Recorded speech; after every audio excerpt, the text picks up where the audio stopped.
Good morning, everybody. It's shot time. We gotta give a cow a shot of vitamin B. So I'm gonna draw 10 cc's for her.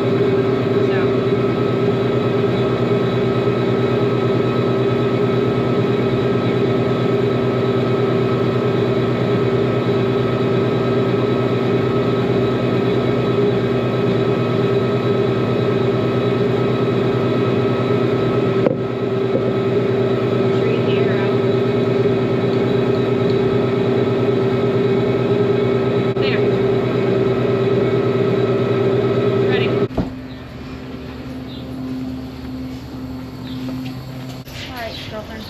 Huh? You gonna lay down there? You don't like that? Hot. Pow.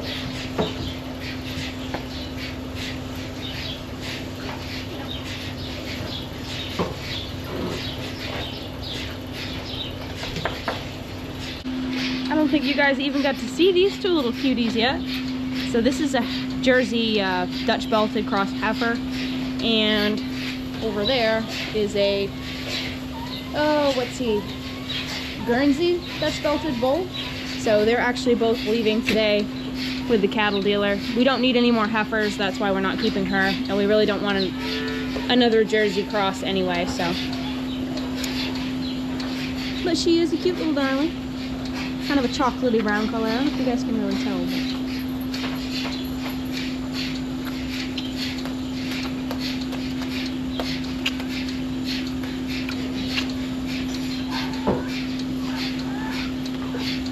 Good job.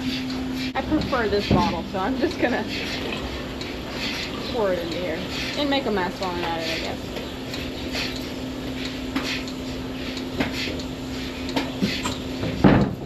You guys will have to swap spit, but that's okay. It's okay.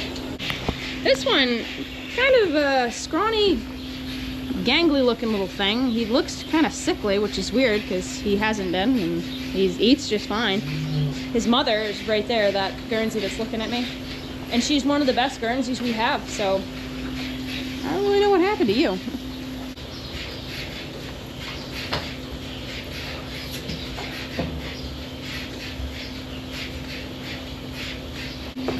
Somebody is staring at us.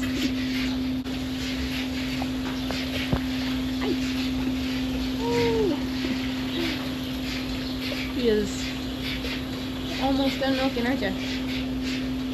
Yes.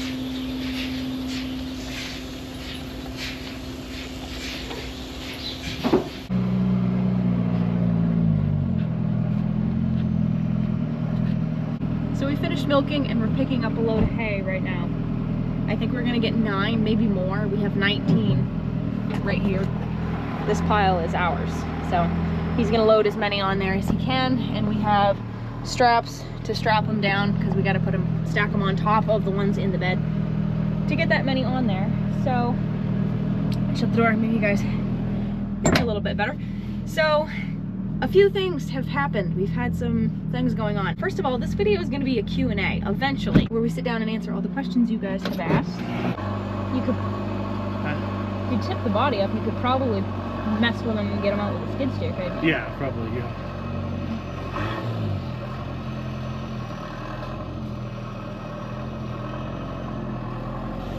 Be nice if we could get the Massey going and put the bill grabbers on it.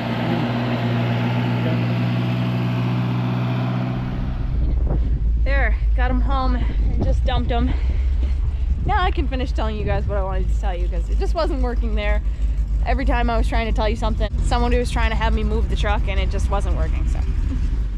So before we get into the exciting news that I wanted to tell you guys, I did want to mention, if you were wondering why I was giving that cow a shot of vitamin B or what it does, so she's been kind of just really dull lately. She doesn't really want to get up. She's eating and everything. She's just not like, I don't know, she just acts a little weird. So we gave her a shot of that vitamin B, and what that does is it helps their immune system. It actually increases their appetite. It helps their metabolism. It actually helps them convert food into energy. and just a whole bunch of stuff that just really is going to make her probably feel a little bit more lively. So that's why we gave her that shot, if you were curious. It doesn't have to be milked out. She's not a milker anyway. She's actually a dry cow, and she's just starting to bag like a little tiny bit, which is also going to be good for her to have that vitamin B, because it's good for transition periods.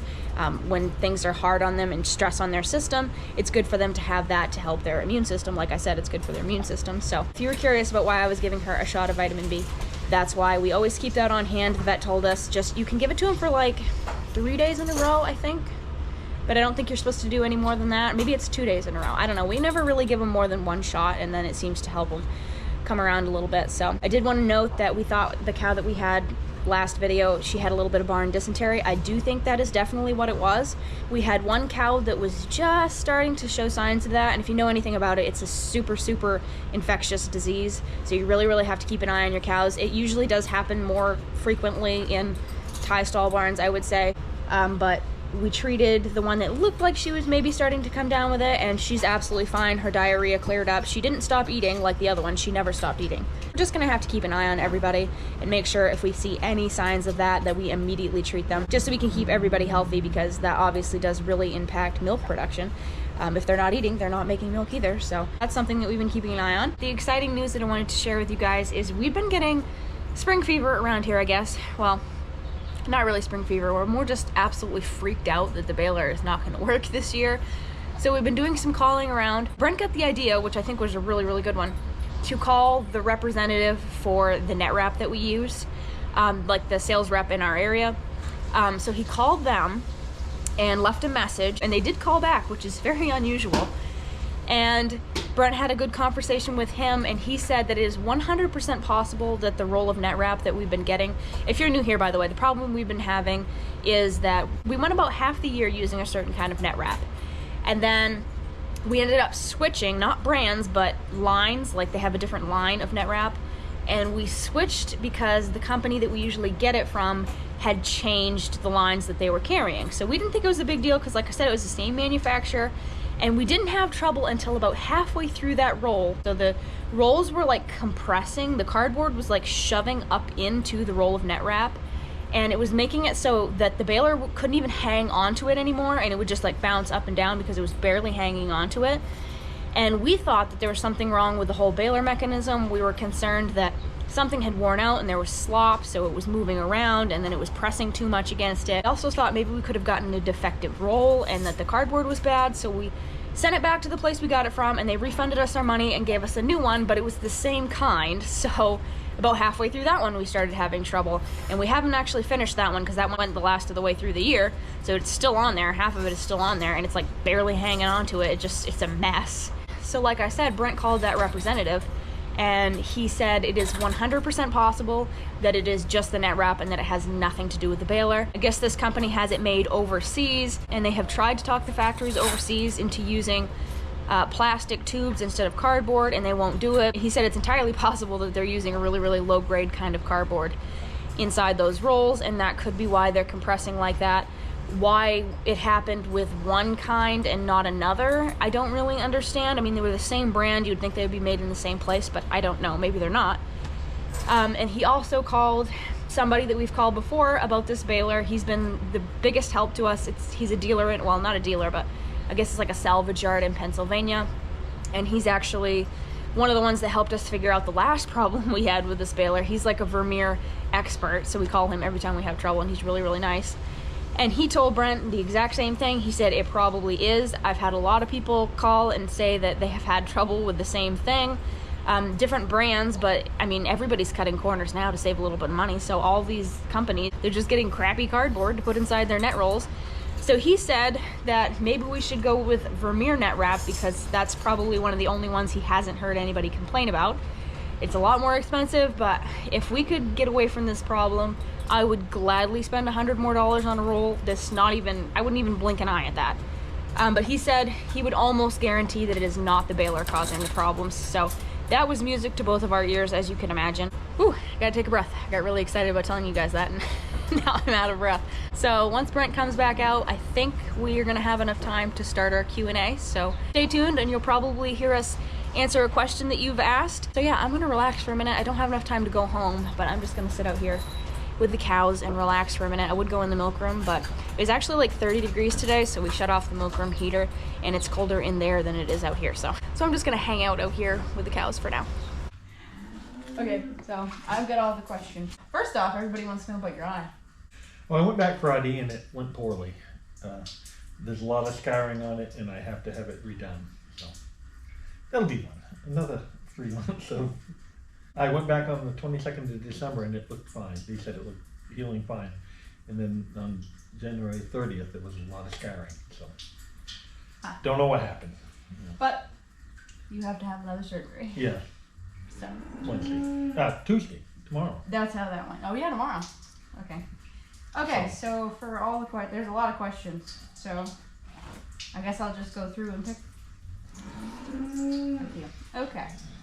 So somebody would like to know if you have more than one bull, and where is he or they kept from the ladies, and what is the history of your bulls for the last 5 to 10 years? The bull is out back with the heifers in the freestall. But we only have one. We've had a bunch of different bulls. We've had Holstein, Ashier, Brown Swiss. Brown Swiss is the first one we started with years ago. Well, 5 or 6 years ago. That's when we started getting beef bulls. Yeah. And they were always we bred Heifers. with a Brown Swiss for quite a while. And then we bred for Ashiers. We actually had a Gen X Brown Swiss bull. Yeah, it was he was a nice bull. Yeah. That's why there's quite a bit of Brown Swiss in there. Well, it's starting to fade out now. Yeah. But then we went to white faces, Heifers. Yep. So basically it was Ashier, Holstein, Brown Swiss, Herefords. We got into beef on dairy, which really wasn't even heard of then. I don't know why we just happened to start breeding with beef, and then calves sold like hotcakes. Yeah. You couldn't keep calf here. Nope. People were calling all the time for white-faced calves. And I thought that was big money then, $200, $300. I know. I thought that was big money now, $1,000. Now it's like $1,200. For calf. It's ridiculous. Okay. Would you ever use AI collars on your cows? Personally, I wouldn't. No. I don't trust technology. And No.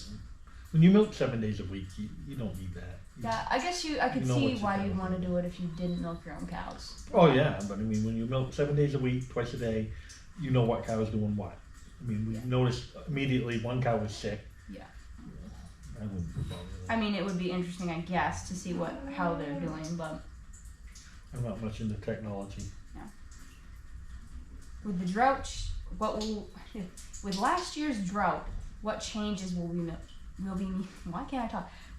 be making? Planting oats. Planting oats, yeah. Drilling some oats into the hay fields that are, just going over with some oats. Yeah. Drill it right in. We're also going to fertilize the pasture. Yeah. That's basically all we can do. Hope the mowing machine holds together, and hope the baler starts working better. Yeah. I think the baler will work better. I think we had some bad net wrap. Are we going to go out on the snowmobiles this year? I doubtful. Maybe. If Maybe. it warms up. I don't know if I can with my eye. Yeah, that's true. You're getting your eye done, so I don't know. I'd like to. I'd like to, but I don't know. Do your diesel tractors have engine heaters? Yes, they all do. Every single one of them does. You don't need them. You just put the glow plug on. The Kubota will start 20 below zero with a glow plug only. It's a good tractor. The Kubota's a good The tractor. Kubota's tough, but yes, they all do, and we rarely have to use them. Do we do DHIA testing? No. No. Again, because we milk them every day, so we know who's making money and who's not. Okay. Do you keep a steer calf or two to butcher for your own freezer? No. Don't like dairy, beef. Well, yeah, you ate one and you said it was the worst thing you've ever had. We raised, not from you, but we raised a Jersey one time, Jersey. and it was the most delicious steer we ever had. Jersey steer is good. It was really good. Holstein. No. But no. I've never had a Holstein that was any good. Tough. I don't even really eat, I don't eat steak. I eat hamburger, because that's pretty much it. Yeah. I'm a pork person myself. Okay. Bring on What pig. 5 things would you guys buy or change if money was falling out of your pockets? I have a new mowing machine. I'd have a self-propelled mowing machine. Yep. I have a new sawdust truck. New sawdust truck. That one. I'd keep the yellow dog though. That one's got one foot in the grave and the other on a banana field. New mowing machine, new sawdust truck. I would build a different heifer barn. Yeah, I put up one of those Winkler buildings. Arch building. Yeah, a Winkler fabric building. I'd start doing corn and I'd build a silo. That's my plan. Yeah, I put up an upright silo. I would not have a bunk. Worst thing in the world about a silo. He doesn't like bunk silo corn. Hate It's him. nasty. Nasty, wet, Even full if of you pack it really, really rat good. crap on it, Bird crap. It's out in the weather, the rain. You gotta deal with nasty tires all the time. I hate my silo. There's nothing better than an upright silo. The silage that comes out of an upright is light and fluffy and not wet. I mean, if you put it in wet, obviously, but I mean, a lot of the moisture just gets squished out in the bottom. Yeah. I love an upright. We had a 75-foot padder silo, concrete silo. That was nice. We had 2-unit little wooden ones too. Those were nice. This is a really good one. Do you think that bale and roller would be able to unwrap bales made by a belt baler, or would they be packed too tight? No, they will. He had a belt Actually, baler they do before. a belt. They do a better job on a belt baler. It'll turn it down to more of a, once ours hits that It's got like a star shape in the middle. And tumble. It's not It's very... a tumble area. I call it a tumble area. It's like until a fixed chamber baler, until it starts, it tumbles until it gets big enough. Then it actually makes a roll. But the inside of a fixed chamber baler is like a star shape, like a star pitch. That's why it doesn't unroll right down easy like a belt baler. But I would never do balers with a belt baler. No way. I've done it. Belt balers do not work on balers. I don't care if they have a silage kit in them or not. They don't. They'll tell you they will, but they won't. But yes, the bale and roller would unroll Yes. a belt bale Yes. very well. Yeah. Yeah, it would. Do we have a vaccination program? We don't vaccinate, period. We haven't vaccinated cows for 20 years. 20 years, we've never shot. Never lost a cow with pneumonia in life. I don't think we've ever lost one with pneumonia. I could see if you were bringing in tons and tons of different cows, or you had really crowded barns or something. Yeah. But we bring in 1 or 2 or maybe a handful of cows a year, But we and don't we're bring very them in. picky about it. We don't bring them in inclement weather. Yeah. We bring them in and they go right out the pasture. Okay, there's a long-handled tool, not the hoof trimming tool, hanging on the vacuum line that as you enter the barn. Can't figure out what it is. I figured out what it was. I was staring at it the other day. It's a you put a roll of fencing on it and you drag it. Oh yeah. It's that long-handled thing. Yeah. You put a roll of fencing on it and you drag it along and it unrolls the You fencing. drag it along the ground. Are there other family farms in your community? No. No, not really. Not a true family farm. The last one in this town that was truly a family farm, I would say. They sold last year? 2 years ago. Yeah, 2 years ago. They milked like 30 cows. Nope. We're it, basically. I mean, there's some that they're owned by family, but no, they don't do all the work, so. They Okay. manage the farm. We have time for like 2 more. What happened to your knees? Were you in an accident, or? No, they're both just bone on bone. He has bad knees just because he has bad They've knees. been bad for years and years, but I don't want The interesting thing is, to. a lot of people always say it's because you're in a tie stall barn, but your dad didn't have bad knees. No, it just happens. My mother had bad knees. She But I never didn't. milked. She never milked. So, She could. okay. Is the beast still running? And do Yeah. you drive it? Oh, it runs good. It does run good, yeah, it's still running, and I do still have it. I've been planning on restoring it, but I don't drive it in the winter at all. That's why you guys don't see it. Maybe we'll break it up this summer. The price that you got for your bull calves, and the price per hundredweight of milk in Maine. Price per hundredweight in Maine is it's around $20. So, but it's like 13, but they give you 20 because we have a tier program. Yeah, but the advance rate is around $13 there. $14 advance rate. The price we get for bull calves are anywhere from $500 to $1,200. If it's a really good one, $1,200.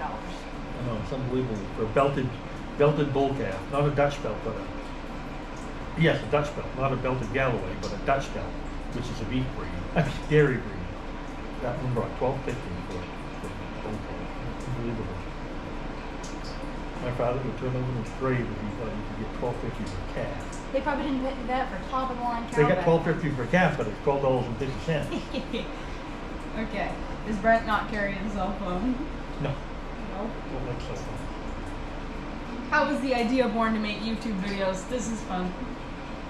Was Brent in favor of it, or did you have to convince him? This is a funny story. So, I just took videos all the time because I thought it was fun. Yeah. And then I started posting them, and I told him about it, and he said it was stupid. And you'll never make anything of that. And then people started watching it, and I showed him, and he was like, "Oh my god!" Yeah. And then it became a thing. Yeah. I didn't expect people to be interested in it either, but once you said it was stupid, I was kind of like, "I'll show him." Yeah, I know. Done well. Done well. But you like it, don't you? Yeah, like it. Very much so. Did the cafeteria used to be an old? This is the last one. Did the cafeteria used to be an old silo run back in the day? Yes. And did you feed out of an upright silo? Yes, there were two unidillas side by side there. Unidillas are wooden silos. They were made in New York. Unadilla, New York is where they're from. And everybody and his brother had one around here. They sold a lot of Unadilla silos. They were good silos because if the silos didn't freeze like a concrete one. Yeah. You know, the only trouble back then with those silos is the unloader was so cheap. It was a pack drive unloader. Just such a cheap unloader that my grandfather used to say a cat could kick it out faster. It's true. It's true. He said my cat could kick it out faster than that unloader. And he was right. It was terrible. If they had a patch loader in those Unadillas, wow, those were nice. Pretty too. They were dark brown with that nice white roof that went over both. Yeah. Covered both. There's a guy next town over that has two. Right? Yeah. I mean, they look really bad, but he still has Yeah, them. yeah. Oh, there was a lot of them around. Unadilla, New York. So yeah, Okay. those are some of them. Maybe someday we'll get to the rest of them. Yep. Maybe Hope you enjoyed it. by All this knowledge. Excuse me. Oh, this is a bad idea. There we go. Sorry to cut everything short, but as you can see, we have to start milking. So I hope you guys enjoyed this. If you did, comment down below whether or not you'd like to see another one. We mostly kept it light this time, but we're gonna, if you want to see another one, we could answer some of the more serious questions. You guys had a lot of great questions, and we just really appreciate you. I really hope you guys enjoy it as much as we enjoy sharing it with you. So from us and all the girls at Sunnydale, keep it real, keep farming, and we'll see you in the next one. Bye guys. I'm not sure I can do the camera slap.